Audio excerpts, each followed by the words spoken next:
Good afternoon, Trump's family. Welcome back to my channel. Have a good day and God bless you. Alright, let's get into the news. And what we have here was yesterday, Obama and Biden decided to go down to Pennsylvania and stump for Josh Shapiro and John Fetterman out there in Pennsylvania, and they had this arena, and the media tried to frame it like they had left the arena do it. It was embarrassing low turnout there for that. Renee had to seal off half the arena in order to make it look like it was actually full. I'm sure Obama was absolutely embarrassed, and probably furious behind the scenes that he can no longer draw the crowds that people like Trump can, and other Republican candidates like Kari Lake and, of course, Ron DeSantis. And these people are able to draw massive crowds. And of course, nobody can draw a massive crowd like Trump. And here we have this pathetic attempt in the midst of a midterm election. They're bringing out the heavy guns. They're bringing out Obama out there to try to help bring these people across the finish line, and they can't even fill a 10,000-seat arena. Very embarrassing. So let's go and dive into what we have here. It says Obama-Biden forced to rope off and pull the curtain on half the arena due to a lame turnout. Check it out. Yeah, this is what the media showed you over here. That's what they had the broad draw the curtain to hide all of the empty seats, and even in all the full shots there are a lot of empty seats there. Barack Obama and Biden held a joint rally together in Philadelphia on Saturday. It was the first time the two appeared together at a rally since the 2020 election. Just like in 2020, Joe Biden had a difficult time drawing a crowd even in far-left Philadelphia. Maybe it started playing Destruction of America. The Philly arena was less than half full. The credit was put up to hide the empty half of the arena. And flags were lowered to hide the empty sections behind the stage. Here you go, to make sure they couldn't see all the empty seats back there. And then, of course, here is the live from the very empty Philly arena where Obama-Biden rally was taking place. Let's take a look. You got that going on. There you go. Look at that. Yeah, not as popular as they thought they were. Of course, I know, surprising that the most popular president of all time, who received the most votes in the history of elections of at 116 billion trillion votes, I wasn't able to fill out this arena. Goodness, I thought there would be overflow parking lots and everything to try to see these two icons come together for Josh Fetterman, dude who could barely put two sentences together, Duquesne, and put together a sentence, let alone two sentences. That's giving him too much credit after his stroke there. And of course, that huge lump on the back of his neck, whatever that thing is. I have no idea what that thing is. He should definitely have that checked out, probably by another doctor who said not by the doctor who said that he was a communist enough to run, probably want to drop that quack. Go find an actual doctor to check out that thing on the back of his neck anyway. Yeah, it's not looking good for Democrats. It's not looking good for them come Tuesday. But expelling the Democrats does not happen with you staying home, does not happen by just watching the polls. It happens by you going out to vote. If you have not already voted yet and you're watching this video, go tomorrow, go Tuesday. Go vote. Take your friend. Take your family. Go vote Republican all the way down to ticket. Let's expel these Democrat politicians out of Congress, out of the Senate, and of course out of local elections as well. And then, this is some big news, but I just had to comment on the latest threat coming from Elon Musk, because this is just so huge for the emergence of a parallel economy that's been in the works now for the last few years that I know many of you are excited about. But Musk tweeted out an announcement yesterday that Twitter had a massive drop in ad revenue due to what he called activist groups pressuring advertisers to boycott Twitter. Now, of course, these are far-left agitators trying to hurt Twitter financially, and Musk was just beside himself because he commented on how ridiculously messed up this is, because in the end, all these activists are ultimately trying to do is destroy free speech in America and around the world. These activists, as well as their compliant advertisers, of course. So Mike Davis, a fellow of the Federalist Society, which is the judicial organization that promotes conservative judges, 6 of the 9 justices that serve on the Supreme Court are members of the Federalist Society. He tweeted out to Musk that he ought to name and shame the advertisers who are succumbing to the advertiser boycotts, so we can counter-boycott them. And Musk replied, and I'm quoting him here, he said, "A thermonuclear name and shame is exactly what will happen if this continues." Now, that's huge. And I think it's huge precisely because of how it ties into this burgeoning parallel economy. Now, A parallel economy, simply put, is made up of consumers who reject the wokeness of mainstream corporations and intentionally engage in financial transactions and exchanges outside those companies' domains. And what this inevitably does is it gives rise to parallel institutions and businesses and sectors that provide alternatives to the woke-infested mainstream institutions, businesses, and sectors. So over the last few years, we've been seeing a massive surge in parallel institutions, like, for example, Parallel Media, Breitbart, Epic, Times, Newsmax, this channel, of course. We're seeing a rise of parallel social media or alt-tech like Rumble and BitChute, and True Social and the like. We've seen the rise of parallel currency like crypto. We've seen the rise of a parallel school systems, like homeschooling, classical Christian schools. Homeschooling has surged over 700% in some parts of this nation over the last 2 years. It's amazing.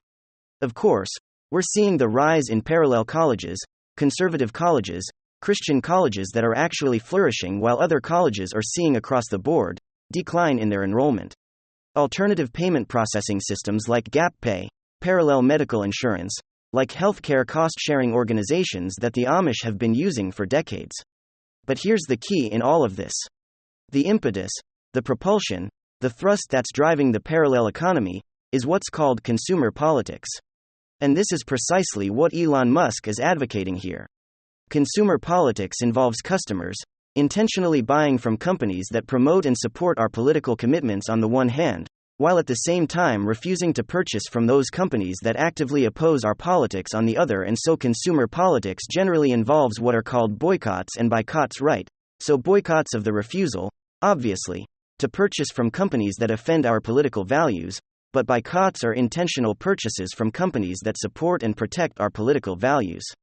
And so what Musk is doing here is he's threatening to take the boycotting to a whole new level. You said it himself. He's prepared to go full thermonuclear on these companies that think complying with the most woke neurotic activists on the planet is more important than supporting your right to free speech. And if Musk goes on the offensive like that, and begins naming and shaming these advertisers across the board, that as far as he believes, and I'm sure the right most of us believe, if he names and shames these advertisers that are against free speech, and we all, that of course entails the flip side to that, which is what's called massive boycotts. That means that for every single business that's named and shamed, there is inevitably going to be an alternative to that woke business that we can intentionally support. So Musk goes through without threat. We can be sure that from the ashes of that thermonuclear naming and shaming, there's going to arise a parallel economy, like we never imagined. Okay, jobs surged. Now we know that the US, the Fed, is trying to curb inflation by curbing the hot labor market, which is a very weird thing. I'm not going to get into it, how that works. But they were wrong. Again, the US economy added 261,000 jobs in October. Okay, so we're the third day in November. So they're crunching numbers for October. We know that's going to be revised. It's probably going to be revised upward, right? Because that always seems to be that what the Fed doesn't want, they report on, and then we get an adjustment to it. And it's the opposite of what the Fed wanted. So in this case, they want to cool the labor market. It's probably going to end up being like 270,000. Once it revised the numbers in December for October numbers, but it added 261,000, they thought it was going to be about 210,000. The labor market is still fairly hot, folks. Unemployment ticked up a little bit to 3.7%. Which pretty much we showed that true unemployment numbers, when you factor in true unemployment numbers, 95% employment, or let's say 5%, unemployment is pretty much full employment, when they've run all the different numbers. This is what I learned when I was studying to get my economics degree, that around 5%. Unemployment is generally full employment, because you're going to have people that are in transition that don't want that aren't participating in the labor market, that don't want to work, that are underemployed, that are working under the table, all those types of things. So 3.7% unemployment is pretty much full employment. Everyone that wants a job and is willing to work has a job, and there's jobs available for them. As I reported, that number hasn't changed so far. There's about 2 jobs, 1.9 job openings for every worker available, almost a 2-to-1 ratio. So that's the latest economic news. Okay, folks, I'm going to read you something from NBC. Now what we're going to cover here is a bombshell from Pelosi that is so big that NBC is trying to hide it. We're gonna get to that in just a moment.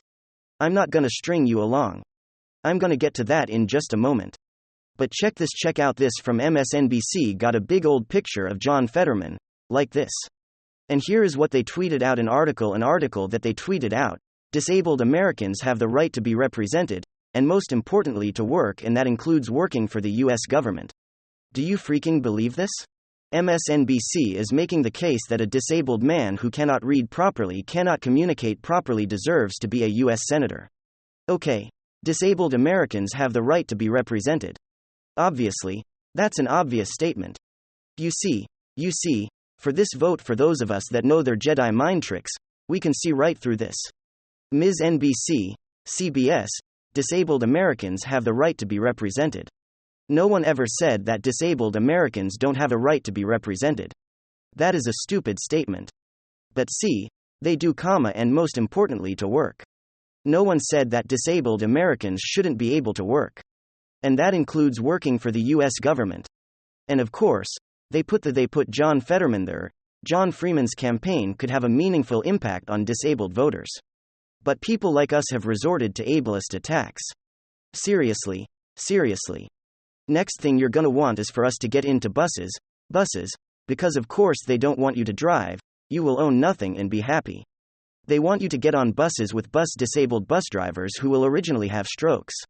And then they're going to want to get on planes all masked up and not be worried. Or you'll be called an ableist.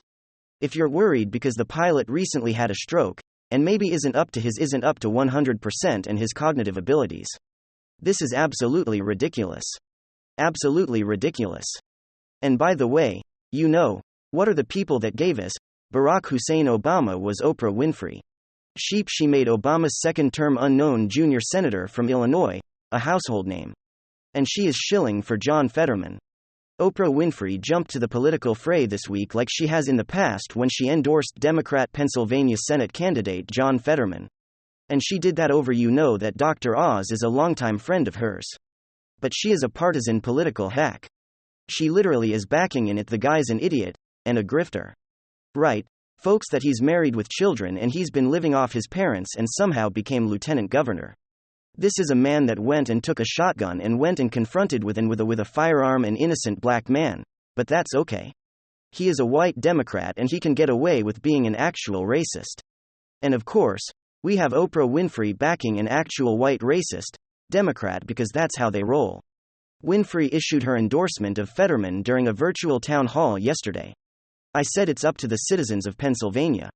But I want to tell you all this, if I lived in Pennsylvania, I would have already cast my vote for John Fetterman for many reasons. And guess the reasons are? We don't care. But I thought her friend is, but nobody's a Republican. A Barack Obama backer Renfrey.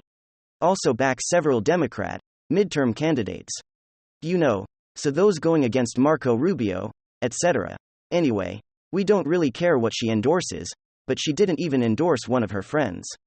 Though, Oprah's endorsement will likely bolster the Fetterman campaign, it will likely have little sway with voters concerned that she failed to push Stacey Abrams over the line after championing her during the 2018 midterms.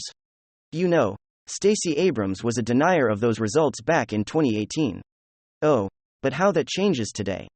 Now of being that sort of denier makes you dangerous to our democracy. Real quick, I'm just gonna mention this because I think it's kind of funny.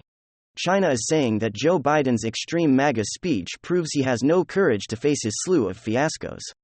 Now this is being done through China's Global Times, which is their propaganda newspaper, but they are crapping all over Joe, saying that him going after Mac and people just shows that he has no control of what's going on. That he is this ridiculous. Of course, he's one of their puppets. So they can denigrate him and he will have to take it, because that's what horse and sleds do when they sell out their country. They sell out everything. Whoever is their massa. They must just bend over and take it. China's Global Times government propagate and now that predicted a poor performance for Democrats in next week's midterm elections, fueled by Joe Biden's incompetence and his insistence on delivering remarks about alleged threats to democracy, which is branded as a distraction from real issues. And of course, the Chinese believe that our representative form of government is a joke anyway. Look what we get. We get people like Biden, We should have one-party communist rule so that they can do away with dissent, and do away with the weak and feeble-minded.